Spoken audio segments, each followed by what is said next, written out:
నిత్యము మనల్ని కాపాడబడిన యేసుక్రీస్తు ప్రభువారి నామంలో మీ అందరికీ నా హృదయపూర్వక శుభములు. ఈ రోజు మన ధ్యానం లూకా సువార్త 5వ అధ్యాయం 1 నుంచి 11 వచనాల వరకు. 1వ వచనం నుంచి చూస్తే, జనసమూహము దేవుని వాక్యం వినుచు ఆయన మీద పడుచుండగా ఆయన గెన్నేసరెతు సరస్సు తీరమున నిలిచి ఆ సరస్సు తీరమునున్న 2 దోణలను చూచెను. జాలర్లు వాటిలో నుండి దిగి తమ వలలు కడుగుచుండిరి. ఆయన ఆ దోణెలలో సీమోనుదైన ఒక దోణె ఎక్కి ధర నుండి కొంచెం త్రోయమని అతన్ని అడిగి కూర్చుండి దోణిలో నుండి జనసమూహములకు బోధించుచుండెను. ఆయన బోధించుట చాలించిన తర్వాత, నీవు దోణెను లోతునకు నడిపించి చేపలు పట్టుటకు మీ వలలు వేయడని సీమోనుతో చెప్పగా, సీమోను, ఎల్లినవాడా, రాత్రంతా మేము ప్రయాసపడితిమి గాని మాకేమీ దొరకలేదు. ఆయనను నీ మాట చొప్పున వలలు వేతుమని ఆయనతో చెప్పెను. వారు అలాగూ చేసి విస్తారమైన చేపలు పట్టిరి. అందుచేత వారి వలలు పిగిలిపోచుండగా వారు వేరొక దోణిలోనున్న తమ పాలివారు వచ్చి తమకు సహాయం చేయవలనని వారికి సంజ్ఞలు చేసిరి. వారు వచ్చి 2 దోణులను మునుగునట్లు నింపిరి. సీమోను పేతురుతో చూసి యేసు మోకాలు ఎదుట సాగిలపడి, ప్రభువా, నన్ను విడిచిపోము, నేను పాపాత్మునని చెప్పెను. ఏలైనగా వారు పట్టిన చేపల రాశికి అతడును అతనితో కూడా ఉన్న వారందరూ విస్మయముందిరి. అలాగన సీమోనుతో కూడా పాలివారైన జెబెదయి కుమారులకు యాకోబును యోహానును విస్మయముందిరి. అందుకు యేసు, భయపడుకుము, ఇప్పటి నుండి నీవు మనుషులను పట్టువాడవయుందువని సీమోనుతో చెప్పెను. వారు దోణులను దరికి చేర్చి సమస్తమును విడిచిపెట్టి ఆయనను వెంబడించిరి. ఈ సంఘటన లూకా మాత్రమే రాశాడు. మత్తయి, మార్కు, యోహాను యేసుప్రభు వారు శిష్యులను ఏర్పాటు చేసుకోవటం చాలా సామాన్యంగా రాశారు. కానీ లూకా ప్రత్యేకంగా ఈ విషయాన్ని రాశాడు. వారిని పిలుచుకునే ముందు ప్రభు వారి కనులెదుట చేసిన సూచక్రియను వివరిస్తూ తర్వాత వారి పిలుపుకు తగిన ప్రతిస్పందన శిష్యులు ఎలా ఇచ్చారో రాశాడు. లూకా పేతురుతో కలిసి సేవ చేశాడని బైబిల్ చెప్పదు. కానీ లూకా తన సువార్త, అపోస్తుల కార్యాల కోసం పేతురుతో సంబంధమున్న ప్రత్యక్ష సాక్షుల దగ్గర నుండి సమాచారాన్ని సేకరించిన అవకాశం బలంగా ఉందని మాత్రం అర్థమవుతుంది. ఈ విషయాన్ని మనం లూకా సువార్త 1వ అధ్యాయం 1వ వచనంలోనే చూడగలం. ప్రత్యక్ష సాక్షుల దగ్గర నుంచి సమాచారం సేకరించారు అన్న సంగతి 1వ వచనంలోనే మనం చూస్తాం. ఆ ప్రత్యక్ష సాక్షుల దగ్గర నుండి సమాచారం ఉంది గనుకనే పేతురు తన పాపాన్ని ఒప్పుకోవడాన్ని గురించి, యేసు ప్రభువుని నిరాకరించిన సంఘటన గురించి, ఇంకా అపోస్తుల కార్యాల్లో పేతురు యొక్క నాయకత్వాన్ని గురించి ఇవన్నీ చాలా వివరంగా రాయగలిగాడు లూకా.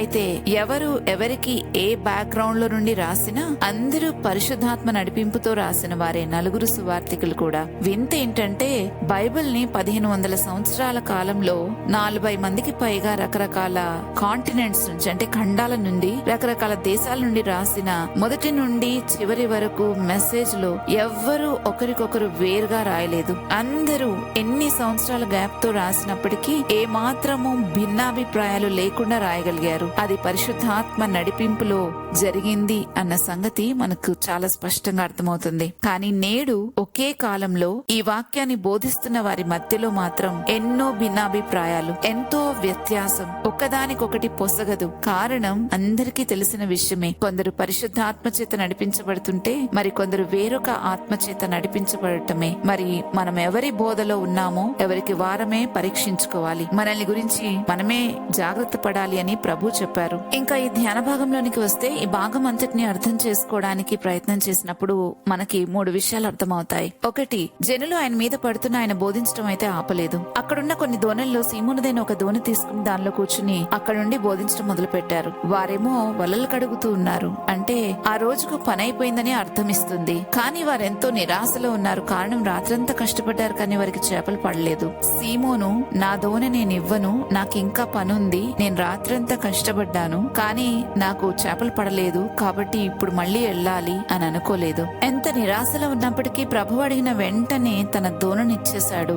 ప్రభు మాటకి మనమెలా స్పందిస్తున్నాము ఒకసారి మనల్ని మనం పరీక్షించుకోవాలి. ఇక రెండో విషయం, ప్రభు యొక్క మనసు ఎలాంటిదో ఇక్కడ మనం తెలుసుకుందాం. ఆయన బోధించడానికి సీమోను యొక్క దోణిని వాడుకున్నందుకు సీమోనుకు 2 దోణెల నిండా చేపలు ఇప్పించారు. అందుకే యేసుప్రభు అంటారు మత్తయి సువార్త 10వ అధ్యాయం 42వ వచనంలో, నా శిష్యుడని ఎవడు ఈ చిన్నవారిలో ఒకనికి గిన్నెడు చన్నీళ్లు మాత్రం త్రాగనిచ్చునో వాడు తన ఫలము పోగొట్టుకునుడని నిశ్చయముగా మీతో చెప్పుచున్నాను అని. యేసుప్రభు వారు బోధించడానికి సీమోను దోణెను వాడుకున్నందుకు సీమోనుకు తిరిగి తిరిగి గొప్ప చేపల రాశిని ఇప్పించారు. ఆయన చెప్పారు పలానా చోట వలవేయమని. అయితే సీమోనేమి పేతురేమి నాకు తెలుసు ప్రభు అక్కడ పడవు అని అట్లా మాట్లాడలేదు, కానీ నీ మాట చొప్పున వేస్తానని చెప్పారు. అలాగే ప్రభు మాట ప్రకారం వేసిన తర్వాత అక్కడ గొప్ప చేపల రాశి అతనికి దొరికింది. మనం ఎప్పుడైనా సరే ఆశీర్వాదము ప్రభు మాటలో ఉంది, మన సొంత ఆలోచనలో లేదు అనేది గ్రహించాలి. అందుకే దేవుని వాక్య ప్రకారంగా మనం జీవిస్తే మనం నిజంగా చాలా ఆశీర్వదించబడతాం. ఈ రోజుల్లో మనకు ఎందుకు ఈ శ్రమలు శోధనలనంటే వాక్యము దాటి బయట జీవిస్తున్నాం గనక. అదే వాక్యంలో జీవిస్తే, దేవుని మాట ప్రకారం బ్రతికితే, దేవుని మాట ప్రకారం చేస్తే మనకెంతగానో క్షేమం కలుగుతుంది. మనం ఎంతో దీవించబడతాము. ఇంకా మూడో విషయానికి వస్తే, సీమోను పేతురు చెప్పిన మాట ప్రభు ఎదుట సాగిలపడి, ప్రభువా నన్ను విడిచిపోము, నేను పాపాత్ముడినని చెప్పాడు. అయితే ప్రభు అన్నారు, భయపడొద్దు, ఇప్పటి నుండి నువ్వు మనుషుల్ని పట్టువాడవై ఉందువు అని. ఇక్కడ యేసు ప్రభు చేసిన కార్యాన్ని చూసి పేతురు గ్రహించాడు, పాపాత్ముడనైన నన్ను ప్రభు ఇంత ప్రేమించి ఇంతటి చేపల రాశిని ఇచ్చి నన్ను దీవించారే, నేను దానికి అర్హుణ్ణి కాను అని అదే విషయాన్ని ప్రభుకి తెలియచేశారు. ఇక్కడ మనం అర్థం చేసుకోవాల్సింది ఏంటంటే, పేతురు తాను పాపినని గ్రహించి యేసు ప్రభువును తనను విడిచిపోమన్నాడు. కానీ ఎవరైతే నేను పాపిని, దేవుడు ఎంతో పరిశుద్ధుడు అని గ్రహిస్తారో వారిని దేవుడు ఎప్పుడూ విడిచి వెళ్లరు. అలాంటి వారితోనే ప్రభు చెప్పారు, నేను సదాకాలము మీతో ఉంటాను అని. మరి పేతురు వెళ్లిపోమంటే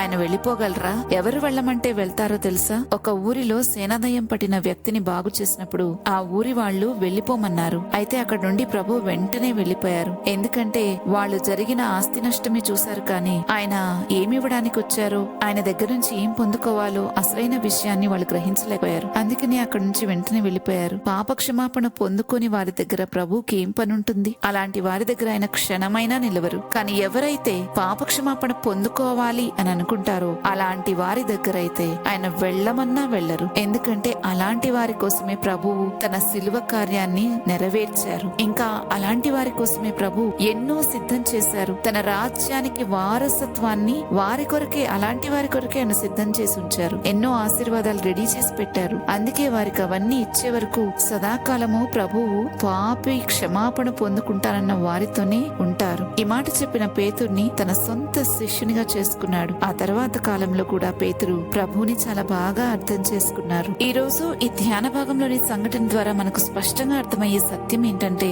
యేసు ప్రభు ఒకరి సామర్థ్యాన్ని కాదు చూసేది, వారి హృదయాన్ని చూస్తాడు. మన హృదయాలను చూసే దేవుడు ఆయన. సీమోను పేతురు చాలా నిరాశతో ఉన్నాడు. ఖాళీ వలలున్నాయి అతని చేతిలో. పని అయిపోయింది రోజు కనుక్కున్నాడు. కానీ ఎప్పుడైతే ప్రభు ఆ దోణిలోకి అడుగు పెట్టారో అప్పుడే అసలు పని మొదలైంది. ప్రభువు ఆ దోణిలోనికి ప్రవేశించి కొంతసేపు తన పని కొరకు వాడుకున్నందుకు గాను ఆయన 2 దోణెల నిండా గొప్ప ఆశీర్వాదాన్ని పేతురుకిచ్చారు. పేతురు ప్రభు చేసిన అద్భుతాన్ని చూసి తన పాపాన్ని గ్రహించాడు.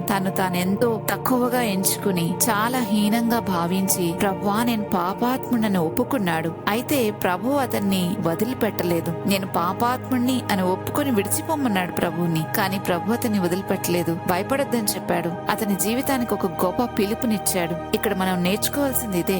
ఎవరైతే తమ పాపాన్ని గ్రహించి దేవుని కృపను కోరుకుంటారో అలాంటి వారిని ప్రభు ఎప్పుడూ విడిచిపెట్టరు. వారితోనే ఆయన సదాకాలం ఉండి వారి జీవితాలను తన రాజ్యానికి ఉపయోగపడేలాగా చేస్తారు. కాబట్టి నేడు మన జీవితాల్లో కూడా ఒకవేళ మనం అనర్హులమని అనిపించుకున్నా, ఎందరూ నువ్వెందుకు పనికిరావు అని చెప్పిన ప్రభు చేతికి మన జీవితాన్ని అప్పగిస్తే దాన్ని ఆయన ఎంతో గొప్ప పాత్రగా చేయగలడు. పాప క్షమాపణ పొందుకోవాలి అన్న వారి దగ్గర నుంచి ఆయన అయితే వారిని విడిచిపెట్టి వెళ్ళలేడు. ఎవరైతే తమ పాపాలను ఒప్పుకుంటారో వారితో ప్రభు సదాకాలం నిలిచి ఉంటారు. అందుకే ఆయన అన్నారు, నేను పాపులను పిలవవచ్చితిని కాని నీతిమంతుల కొరకు రాలేదు అని. రోగులకే కాని ఆరోగ్యం గలవానికి వైద్యుడక్కర్లేదు అని అన్నారు ప్రభు.